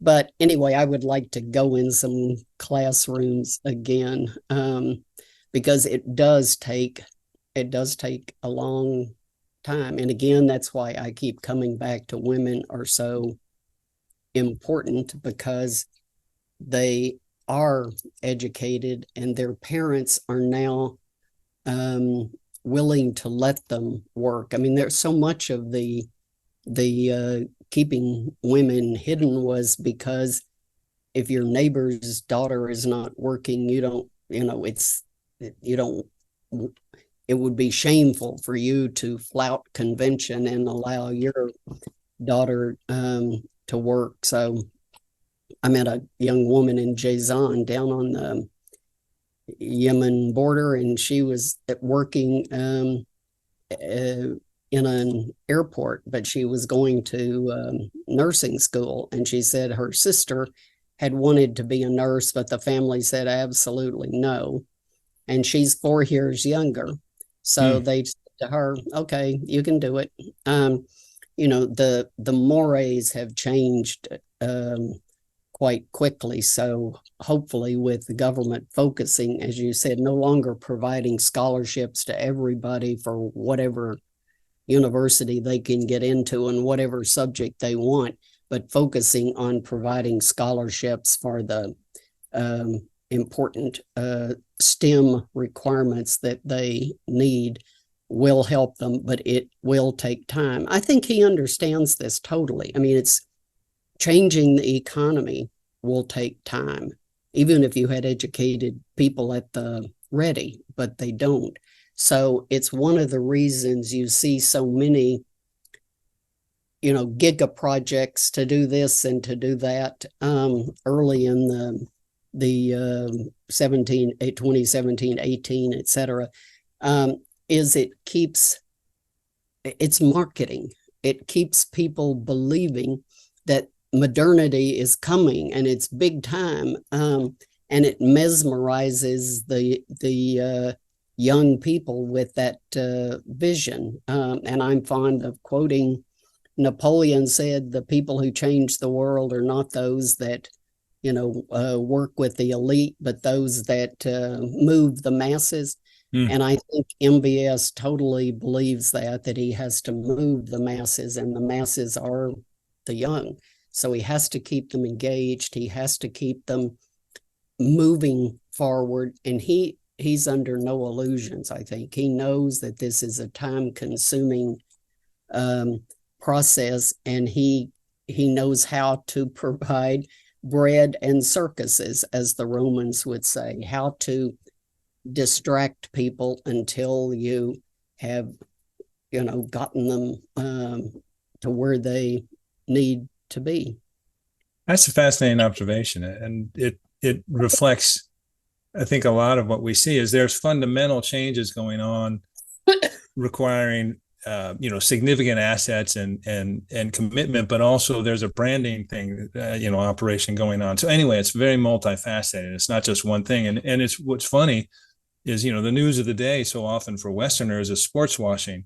Another example of something that has a branding aspect, but really has some other fundamental goals underneath it. That it's really just not just one simple thing. Yeah,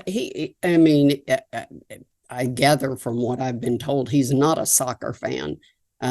He was a video game fan, but he's again smart enough to understand that sports is another huge area for making money. So while changing the image of Saudi Arabia, the image of Saudi Arabia changes by its being active in sports and having Cristiano Ronaldo and Lionel Messi as a ambassador. It is about I believe for him, it's about the money, stupid, to quote Bill Clinton. It's the economy, stupid. And for him, it's the economy, stupid. It's about, revamping and tourism and sports. They're all linked. If you get people to come to your country for some big sporting event, you can try to move them around the country to see your tourist sites. I mean, it's it's all quite logical, I think. But the sports washing accusation will, I'm sure, continue. And it does change the image. I mean, undeniably, it changes the image. It's just that that's not the reason. Karen, I'm glad you mentioned that. You're a longtime, obviously, observer of Saudi Arabia, visitor, journalist. Part of what we're doing with this podcast is seeking to talk about the issues that are actually important to Saudi Arabia and to understand it based on combing through every bit of information we can possibly get in our hands from all sides on Saudi Arabia, visiting there often, listening to real Saudis on this podcast and off this podcast. The Wall Street Journal has excellent reporting on the kingdom. Yes. Summer Said, Stephen Kalin, I'm sure I'm missing others. It's fantastic. And a good commentary section that mentions the kingdom with valuable voices like yours and others. And I'm wondering if part of the disruption and difficulty for media organizations over the last, let's call it 2 decades, depending on how far you want to go back with that, and there's a scale back in foreign bureaus and reporters abroad in general from U.S. based organizations. Is that a contributor to the chasm or what the U.S. media focuses on with Saudi Arabia versus what's important to Saudi Arabia and what are Saudi priorities?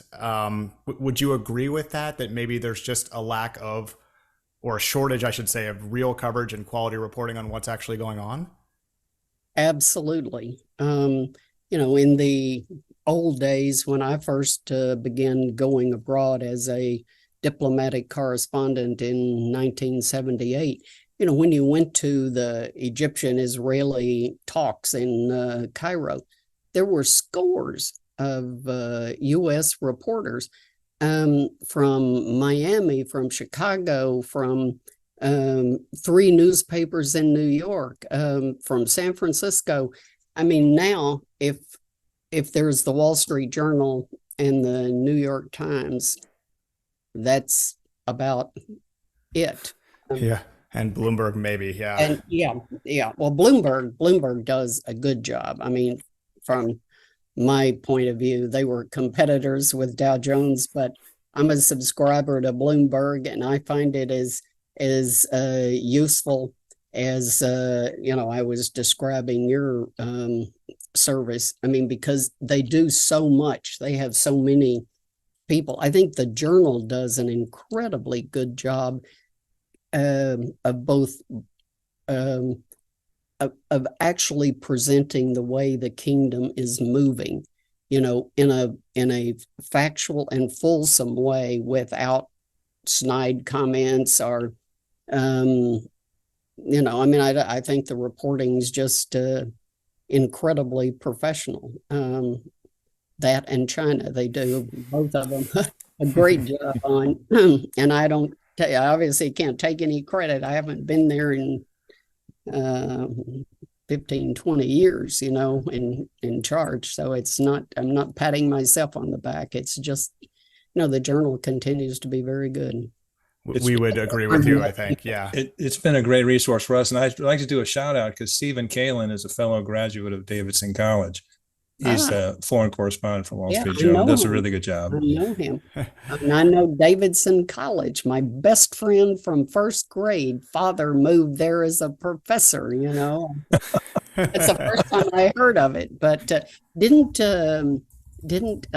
what's the great basketball Steph player? Curry, yes. Curry, Steph yeah. Curry Yes. also went there. So there are some very famous Davidson graduates. Absolutely. And way back, Dean Rusk went there as well. But there's so anyway, but Stephen does, you agreed. Wall Street Journal does a first-rate job on. He's extremely good. Go Wildcats. Last Go question, Wildcats. if we may. Travel has been extensive to Saudi Arabia over your career. 45 years, you said, roughly was your first visit. What do you have a next visit to Saudi Arabia planned? I'm sure it's not in the next 6 weeks during the summer, as you are in Maine now, but do you have a next visit to Saudi Arabia planned? Yeah, I'm hoping to go. I just got a new passport and thus a new visa, and am planning to go in late September or October. Very nice. Fantastic. American journalist, author, media executive, and Pulitzer Prize winner, Karen Elliott House. It was an honor and a pleasure. Thank you so much for joining us on the 966. Thank you for having me. I truly enjoyed it.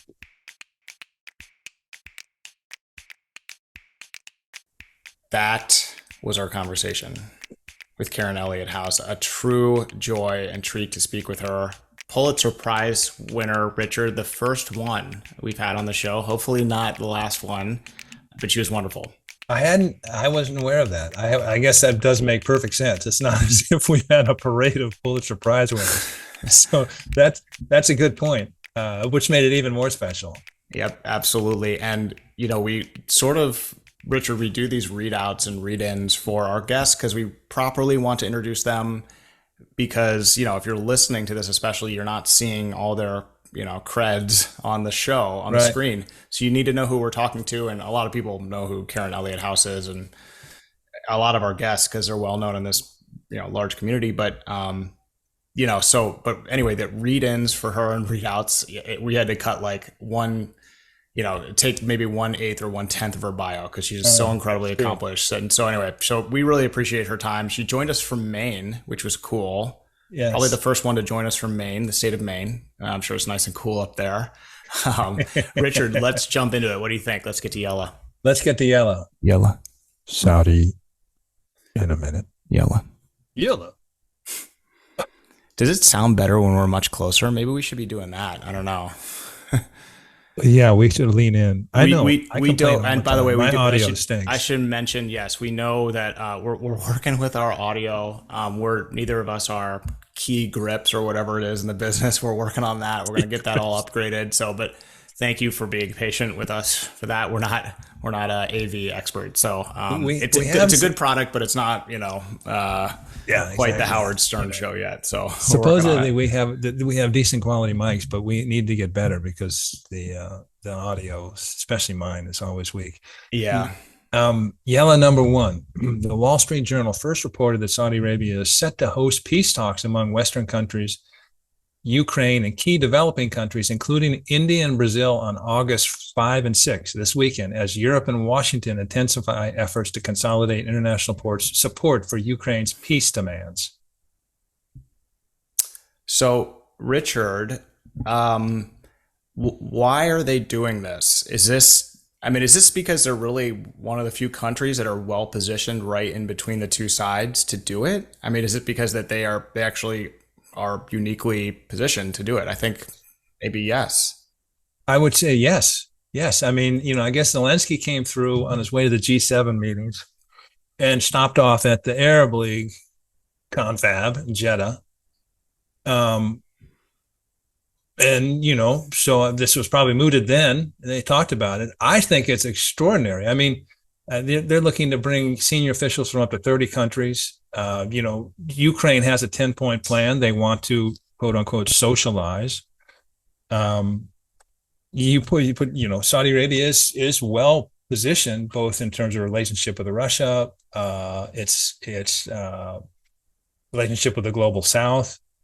I think this is an extraordinary statement on how far Saudi Arabia has come. This is pretty amazing if you think about it. We talk about the diplomatic renaissance in Saudi Arabia over the last 18 months or so.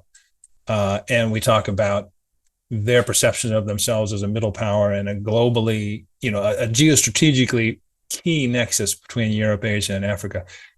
But this is really affirmation of that. We don't know what's going to come of it. And obviously Russia's not going to be there. It'll be a big deal if China comes. That's not for certain. But it's still a coup anyway that Saudi Arabia has been given this opportunity and is perceived as capable of hosting such a confab. And hopefully, Richard, there is some resolution to this because this war in Ukraine is absolutely terrible. And we're hoping for that. That would be an amazing breakthrough.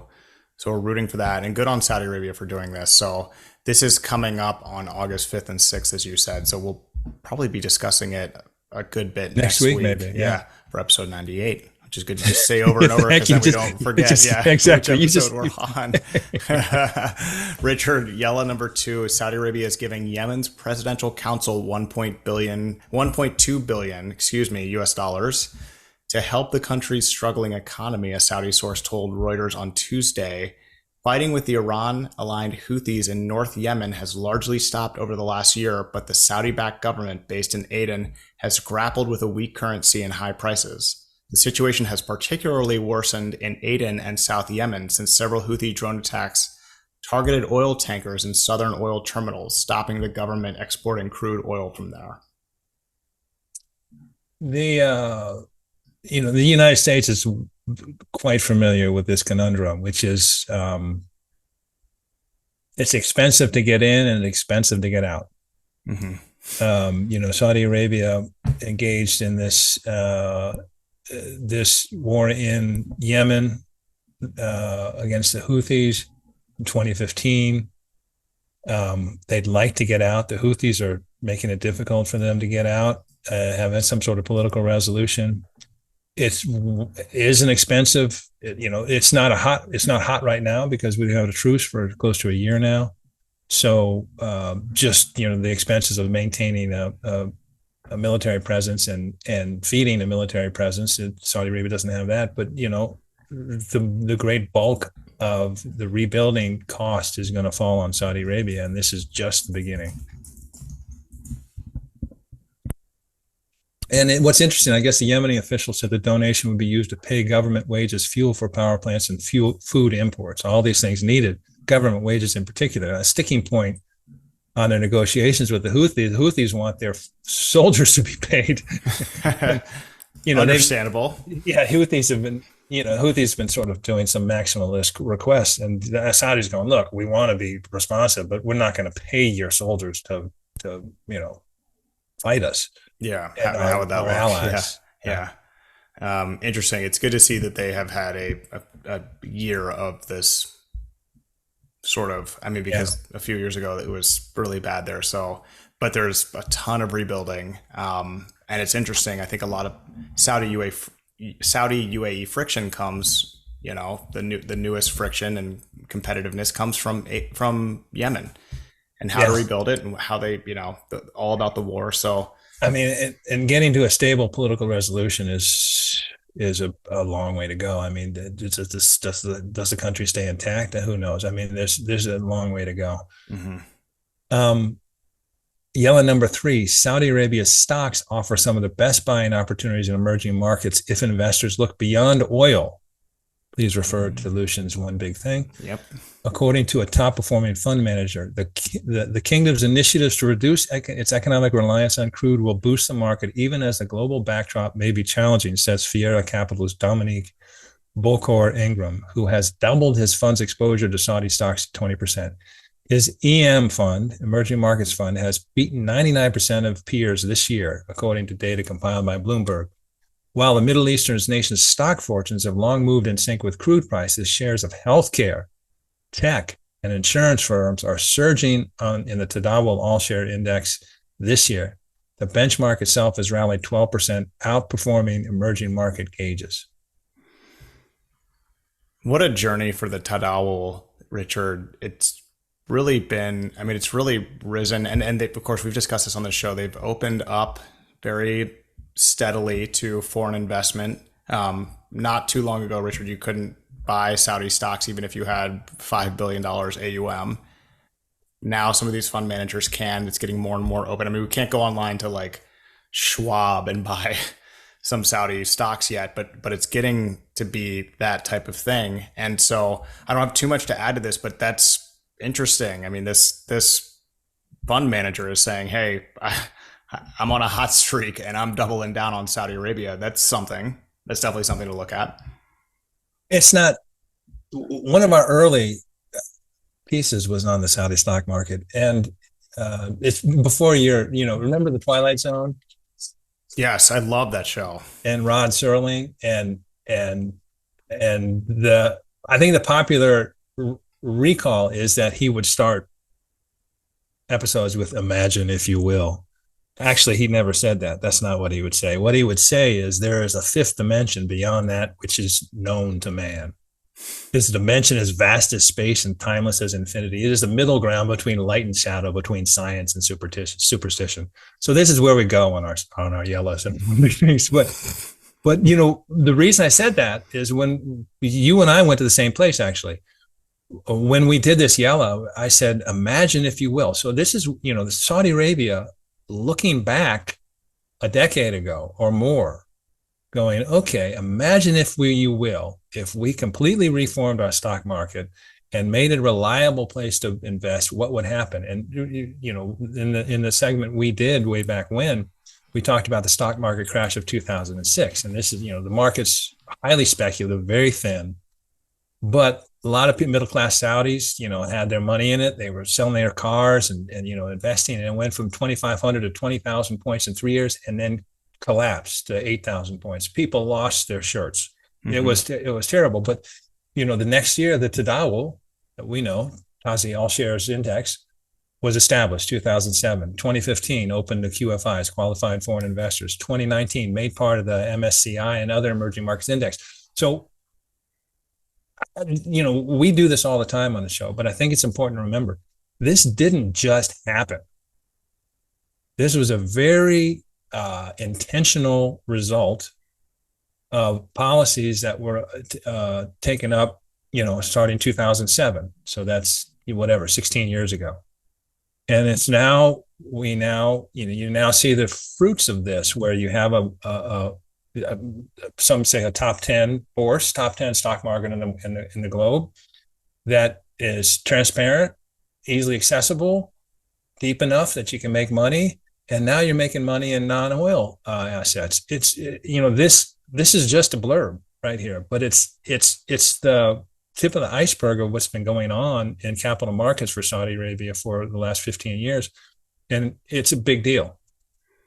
Yeah, stock market that IPO'd itself successfully somewhat recently. And Richard, it's a great point. It's easy for us, for others sitting in their comfortable armchairs and smoke-filled rooms to say, well, I just, reform the stock market and don't let people go to a bank and take a bank loan to buy stocks. That seems straightforward. It seems obvious. But then to actually do that, to enact the reforms to the Tadawul, other reforms that seem obvious or seem like a no-brainer, allowing women to drive, it doesn't just happen overnight. It can't happen overnight. A lot of times that's where mistakes are made if you just rush into it. And look at where it got them. Look at the Tasi now. Look at the Tadawul now. They now even also have a parallel market, Nomu. I mean, kudos to them for doing it correctly. And they should be proud of where they are, and that stock market is. So, and they've learned on the way. Remember the QFI, the qualifying investor, the obstacles to admittance were too restrictive, too high. So you just limited, and they were concerned because they were a little gun shy. They don't know who's going to come in. They want to make sure it's not taken over by foreign investors, but they learned. So now it's fairly easy to get in. They have best practices. They've adopted all the most globally practiced accounting methods, so anyway, it's been a process, and it's not always been easy, but they've done it, and they have a viable stock market that is actually a significant incentive for people to start businesses, grow businesses, and then IPO themselves out of the business. This is what capital markets do. This is what healthy capital markets do. It's really a nice sign. Absolutely. Richard, Yallah number 4, an escalating dispute over a gas field in the Persian Gulf, or as I have been corrected, people say, make sure you say Arabian Gulf. An escalating dispute over a gas field in the Arabian Gulf poses an early challenge to a Chinese brokered agreement to reconcile regional rivals in Saudi Arabia and Iran. Saudi Arabia and neighboring Kuwait jointly claim the offshore Al Dura gas field. Iran says it has rights to the field, which it refers to as Arash. So Persian Gulf, Arabian Gulf, Al Dura, Arash. The two sides held talks in Iran in March, but were unable to agree on a border demarcation. It's unclear whether the dispute over the gas field, which goes back to the 1960s, will escalate beyond rhetoric. But tensions are already high in the Persian Gulf, Arabian Gulf, where the U.S. is building up military forces in response to what it says is Iran's unlawful seizure of oil tankers and harassment of commercial vehicles. And vessels. I said vehicles. It's actually vessels. Commercial. That wasn't my best read. I'm sorry, everybody. It's okay. Yes. I mean, it is interesting. I mean, they're turning to the U.S., and this is the burden the U.S. has borne for decades. And it's a value to the globe, which is securing, shipping lanes and the free transport of energy and other goods. It's been the coattail that China and Russia and everybody else rides on. And so now China wants to be more involved. Let's see. Right now the Gulf, the region is turning to the U.S. Is, for whatever reason, Iran's been a bit feisty of late. Things like this, which isn't really a controversy. I mean, and I think Saudi Arabia and Kuwait are willing to take it to an international court. I don't think Iran wants any part of it because they know they lose. Mm-hmm. So, they're trying to be reasonable. Iran is, so we don't know why, Iran's sticking the, hitting a hornet's nest here right now. But it is an interesting case study to see if China has any interest in involving itself or any ability to change Iran's behavior. Yeah, this seems like it could get a little sticky quickly unless somebody backs down here. So definitely another point of interest to watch, Richard. Yes. Number 5, speaking at the Brazil-Saudi Arabia Investment Forum in Sao Paulo, Khaled Al-Fallah, the kingdom's investment minister, said green energy and food security are 2 of the main sectors in which Saudi Arabia is interested in investing in Brazil. He also cited the financial, automotive, agricultural, transport and logistics, infrastructure, ecotourism, and entertainment sectors as other areas of interest. Quote, with the evolution of the global south, coupled with the shared values between Brazil and Saudi Arabia, aligned strategic interest in strong private sectors, which we have so much respect for, why couldn't we become a top 5 investor in each other's country, unquote, he said. Richard, they signed a deal on halal food stuffs, I believe, was one of the deals signed at this forum. There has been an uptick in Brazil-Saudi relations in recent years. And Richard, our mutual friend, Abdulrahman Al-Bakir with the Ministry of Investment, is specifically involved in this. It's interesting. It's, this is Saudi Arabia branching out its relations and trade relations all over the globe. And you see it not just in Latin America, but you also see it in the Caribbean and elsewhere around the world. Pretty cool. Yeah, and that's the specific reason it was included, just sort of to point out Saudi Arabia's, Brazil is one of the BRICS, Saudi Arabia, I think, eventually would like to be part of that. But it's Saudi Arabia sees it as like to like. This is a middle power, significant economic player. We should be doing business. Richard, dare I suggest that there may be some football synergies at play as well? There's no way for us to know that, and that's total speculation. I'm guessing. Yeah, that's right. Well, as we know from the last one big thing, my last one big thing, there are 28 Brazilians in the Saudi Professional League. That's right. The second largest nationality. So maybe there's already a pipeline. Richard, Yallah, number 6, Hollywood gets snubbed in Saudi Arabia as local language films begin to dominate. According to The Hollywood Reporter, quote, there was a shock at the top of the Saudi Arabian box office the first weekend of 2023. Avatar, The Way of Water, in its 3rd week of release and still a dominant force across the planet on its way to an overall haul in excess of $2.3 billion, was knocked off its perch by a new title holder, Sitar, a Saudi Arabian family comedy about a depressed man who follows his dreams of becoming a freestyle wrestling champion. The film smashed box office records, earning $2.2 million over its first 12 days, instantly making it the highest grossing Saudi movie of all time. 7 months later, Richard, and Sitar is currently sitting pretty at the top of Saudi Arabia's overall 2023 box office with an impressive haul of $10.7 million. Interesting. I don't have anything to add to that other than this is pretty cool. And it seems sense. 50% of Saudis don't speak English. So